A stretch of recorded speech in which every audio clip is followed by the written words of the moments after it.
ఈరోజు ఈ రాష్ట్రంలో ఏ పేదవారిని కదిల్చినా, ఈ రాష్ట్రంలో ఎవరితో మాట్లాడుతున్నా కూడా మేం సిద్ధంగా ఉన్నాం, జగనన్నని మళ్లీ ముఖ్యమంత్రి చేసుకోవడానికి సిద్ధంగా ఉన్నామనే నినాదం మారుమోగుతుంది.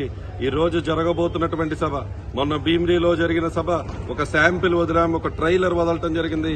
ట్రైలర్ కే ఈ రోజు ప్రతిపక్షాలన్నీ కూడా గుండెల్లో రైలు పరిగెడితే, ఇవాళ దెందులూరులో జరిగేటువంటి సభతో ప్రతిపక్షాలు సూట్ కేసులు సర్దుకుని ప్యాక్ చేసుకుని బట్టలు సర్దుకుని హైదరాబాద్ వెళ్లిపోయే పరిస్థితి ఉండబోతుంది.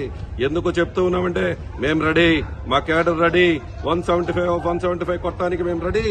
మీ దగ్గర ఎవరున్నారు? మీ అసలు మేనిఫెస్టో ఏంటి? మీ యొక్క సిద్ధాంతం ఏంటి? మీరు అసలు మీరు గెలిస్తే మీ సీఎం అనేది కూడా తెలియనటువంటి పరిస్థితిలో మీరున్నారు. ఈ రోజు అన్నిటికీ మేము రెడీగా ఉన్నాం. 175 out of 175 కొట్టబోతున్నామని తెలియజేస్తున్నాం. సిద్ధం.